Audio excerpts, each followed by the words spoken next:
theater of your mind. Theater of your mind. Shakespeare said, all the world's a stage, and all the men and women are merely players.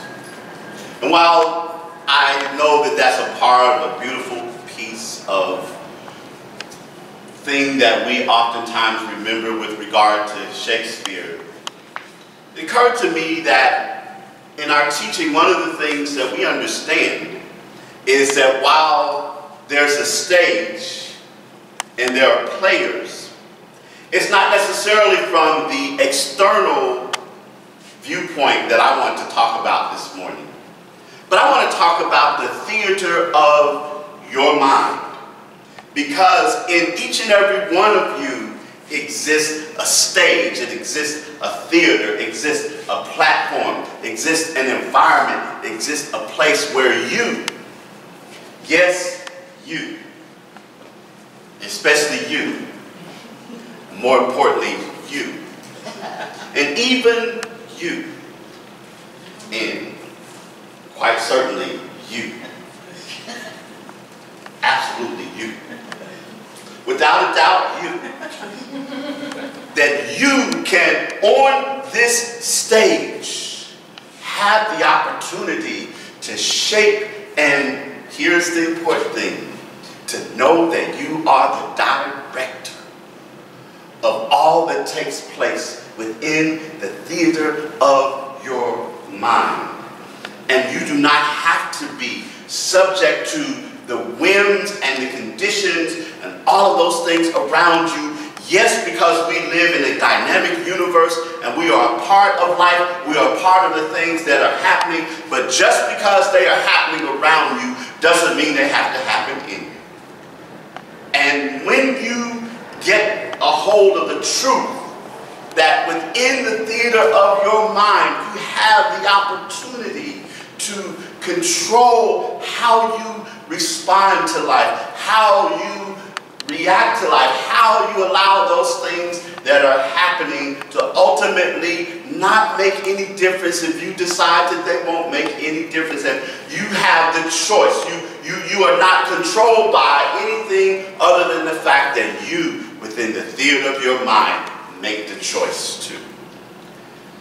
Maxwell Maltz was a plastic surgeon who, over 50 years ago, started using the term the theater of your mind, because one of the things that he discovered is that he would have patients that would come to him and they would come and say, Dr. Maltz, I have this scar, I have this disfigurement, I have this condition, I have something that I want changed, I want something that I want to have different about me, I want something. And he would say that he would go ahead and perform the plastic surgery, but to his amazement, even after the surgery was done, that many of his patients still continue to act as if the scar, the disfigurement, the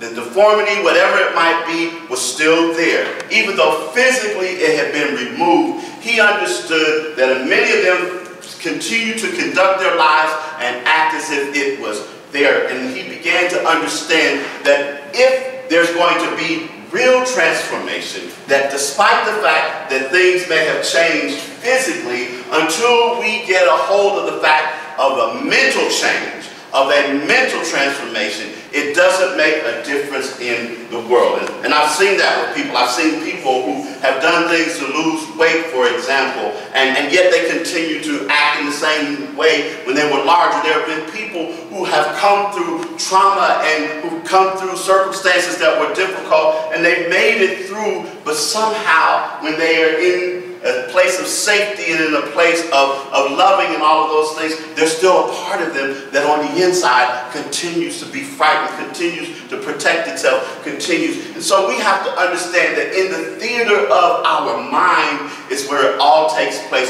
where it all can happen. And so this month we're going to be talking about ways in which we can do that, ways in which we can, in the theater of our mind, shape what it is that we'd like to have happen and to manifest and show up in our lives, and how we can make that possible, because, or allow because it's already done in the mind of God. Thank you, Patricia. Yes. It's important, first of all, to understand that everything that is created twice. It's created twice. It first begins as a thought or an idea. The very chairs that you are sitting in were a thought in someone's mind. This space that we are in is a thought in someone's mind. The fine clothes that you are wearing was a thought, began as a thought in someone's mind. All of the things that we see, all of the things that we experience, the first creation, it was a thought in someone's mind. And then it began from that place in the mind to bring itself into manifestation, to bring itself into physical evidence. The chairs that you're sitting in, someone had the idea. They probably sat down at a computer somewhere. They probably drew up the schematics and all of the things that needed to happen there. After that, they probably then sent an order to get the materials and the metal and all of the things that were necessary for the chairs to be created, and so on and so forth, until right now today you are sitting on someone's idea, someone's thought. You thought about that? You thought you were sitting on your bottom. You're sitting on someone's idea, someone's thought. Okay, we'll move on. But the idea that all that is first began as a thought, and that thought moved into manifestation. It moved into creation. And you and I, we do that on a daily basis. We sometimes do it consciously. We will have times where we will get up and we're going to say, this is going to be the best day ever. And we get out and we begin moving in this best day ever, and all of the things that happen, and we are driving in traffic. And on our way in Memphis traffic, somebody that doesn't quite know what a yield sign is, or a stop sign, or a stop light, or what a turn signal is, will Next thing we know, that perfect day that we wanted, that we were so keen on and all of that, can begin to slip away. But when we make the intention and we set the intention that we're going to have a great day, no matter what, we can continue to stay in that. So again, our thoughts. The second thing I think is important is that when we think about the theater of the mind, we are not sitting in the audience watching what's happening on stage. And that's oftentimes because, if you've not guessed it by now, when we're talking about what we're talking about using our minds to visualize our outcomes, to see our future. It's important to understand we are not merely watching the things happen and unfold from the perspective of the audience. You and I are from the perspective of the stage. We are the actor and the director. We are in a place and space where we see ourselves from that position.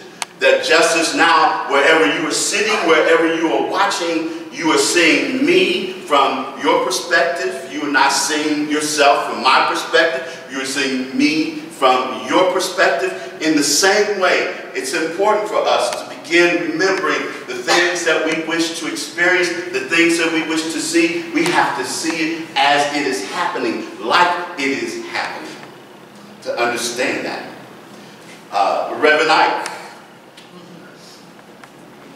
Reverend Ike, yes, Reverend Ike talks about it all the time. He talks about the theater of your mind. See, a lot of people got Reverend Ike only when they heard him talking about prosperity. They got caught up in all of that. But if you listen to the man's total message, he was totally talking about being able to use the theater of your mind. He uses that himself, that terminology, but talking about the fact that so often we visualize and we see something outside of ourselves happening, and then we see somebody else get the very thing that we were visualizing, then we get upset. But the thing of it is that we have to see it from our perspective, to see ourselves, if it is indeed being in a place, in a space of harmony and joy and peace and abundance and prosperity and wholeness, to see ourselves experiencing that through our own eyes and not the eyes of someone else. So perspective is important. Perspective is paramount. We see it from that position. We see it from that place and that space. And when we begin to do so, we begin understanding that. We can then realize that as we begin seeing it and seeing it from our perspective, the sights and the sounds and the smells and all of the other things that are a part of that, we begin seeing it in detail and feeling it in detail in such a way that it becomes real to us even before it happens anyplace else. Even before it happens anyplace else, happening within us, so that we begin the process of planting the idea in the universe, which responds to our thoughts, which responds to our intention and our energy. And the second thing about that is we have to understand that as we begin casting this play, as we begin directing this play, as we begin performing in this play, we have to be consistent. It doesn't do us any good to take 5 minutes and to see the desire that we wish to have in our life, to see the idea that we wish to have in our life, to see the things unfolding, and then the rest of the time that we are consciously awake, getting caught up in or talking about or participating in conversations or things that are to the contrary.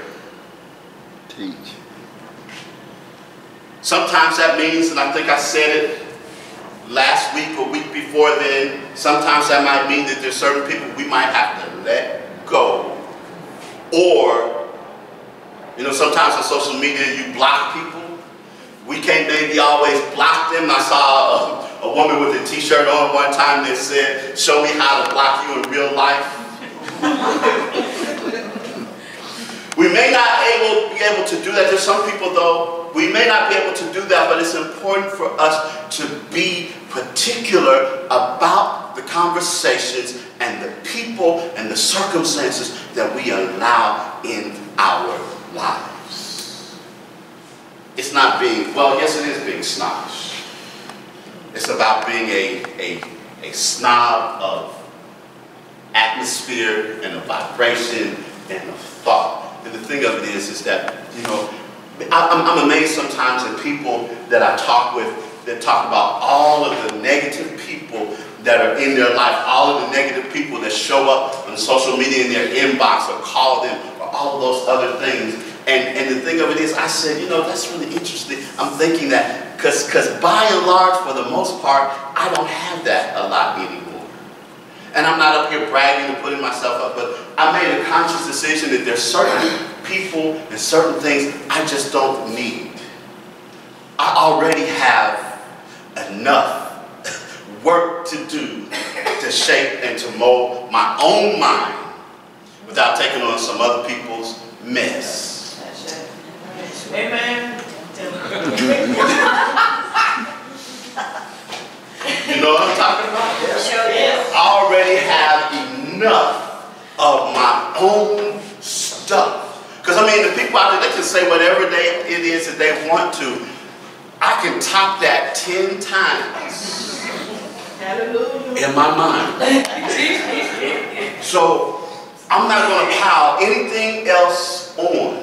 I'm going to take on the things that already are there, continuing to be consistent and focused on what it is that I have to do. Because the more I stay focused and consistent with that, we sometimes have to change conversations. Sometimes there are people that are talking to me because we can't block everybody. There's sometimes there are going to be people around us and all of that. And as they are talking, I'm saying to myself, that's not my reality. It's great for you, it's not my reality. And it's not hurting to hurt them or anything else. And one of the things that oftentimes happen, that as we change our vibration, as we change our thought process, then those people who don't like that, those people who always want to come to us with mess, start mess, pull us into mess, all of those things, they start to drift away.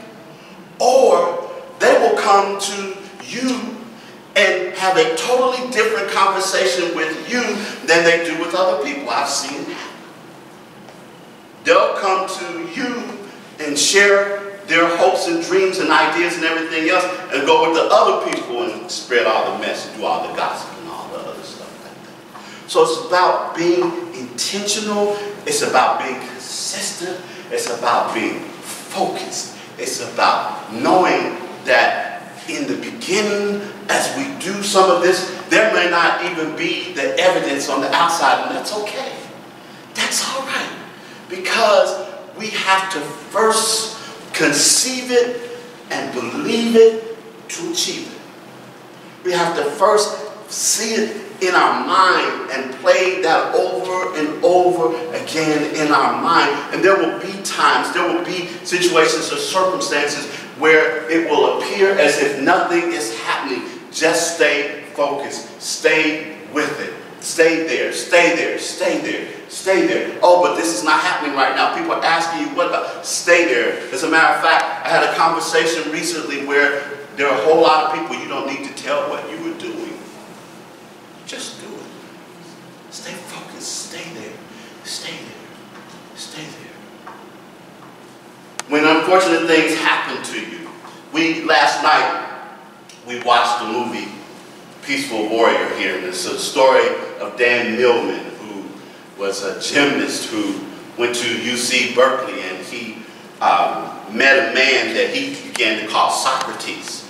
And he was a gas station attendant, and every night he would go and he would spend time with him and he would learn lessons. And Dan was getting ready for the Olympic trials. He was a gymnast and his team, and they were wanting several of them to qualify for the Olympics.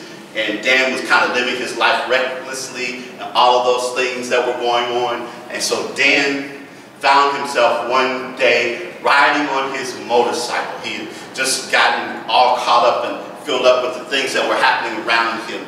And he had an accident. He was driving so fast and a car pulled out in front of him. And he tried to stop, but he ended up being catapulted over the car onto the pavement, and he shattered his leg in 17 different places. The doctors told him, you'll be lucky to walk, but we already know you'll never be able to perform as a gymnast again. But Dan, in talking with this man, he started to believe that he could. But at first he was distraught, and he was, of course, felt dejected and disappointed in all of the things that happened. And there was a woman in the movie who, and this was based on true events, a woman who ultimately became his wife. But he was sitting on the campus one day feeling sorry for himself, trying to pull things together, and she came up to him and they had a conversation. And one of the things that I remembered from that interaction, that conversation, she said, I know this is a lot for you that you're going through right now. The fact that he was not going to be able to compete and all of that, I know this is not where you wanted things to be in your life, but I hope you're paying attention. I hope you're paying attention. So those times when we have been creating thoughts in our minds and all of that, and unfortunate things happen, that's a signal to pay attention. Because something is not quite right. Something is going on. It's a part of the bigger picture. And when we learn to pay attention, we then begin to see the lesson that is there. Because you know, when we don't get the lesson, it shows up again. It shows up again until we learn. So we pay attention and we focus. And this month we're going to talk about all of those things, learning all of those things. And as I close, I know I find myself having to remind John Gilmore that when my mind wants to go other places and when my mind wants to be concerned about other stuff, that ultimately the only place that I am the director and the actor is in the theater of my mind. I can't get other people straight. They might do it for a little while, but they're going to be who they are. I got to focus on me. I've got to concentrate on me. And you've got to concentrate on you.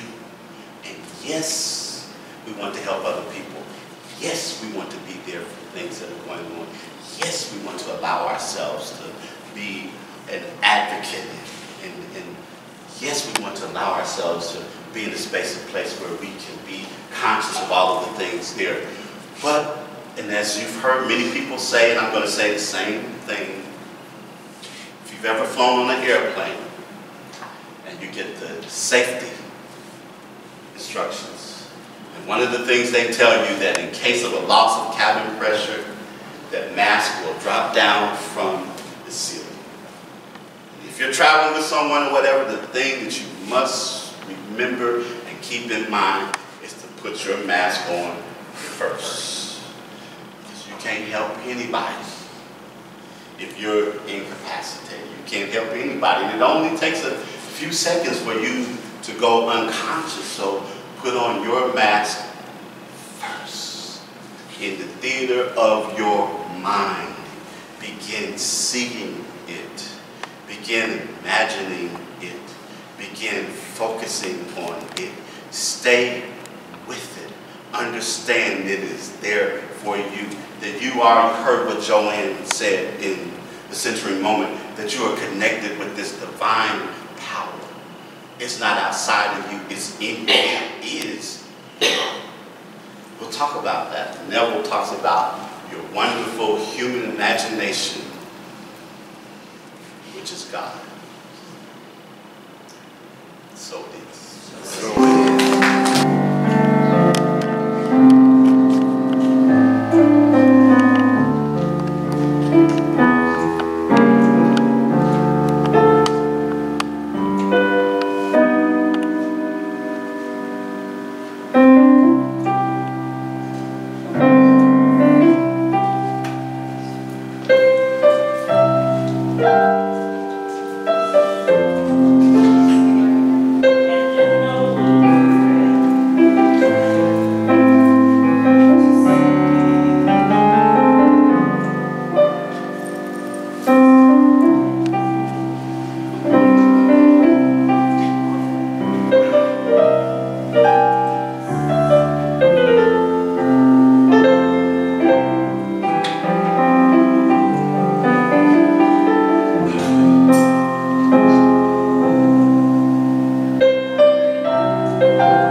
one presence and one power in the universe, and that is God. And as each of us embodies all that we have learned today, we take it in, we make it our own, and we simply live from those very truths. We give thanks for all that have participated today. We give thanks for the lesson, for the music, the affirmative reading, the centering moment, and just the beautiful energy that each and every person has brought into this space and into this place today. Moving forward, knowing that I am the actor and the director of the theater of my mind. If I want to make it a drama, so be it. A horror story, so be it. If I want to sink with the Titanic, so be it. If I want to discover new worlds with Star Trek, so be it. The choice is up to me. I get to choose the people, the places, the situations, the conversations. I get to choose who's in this with me. My choice, my theater, my mind. I release, I let go, and I let God, and so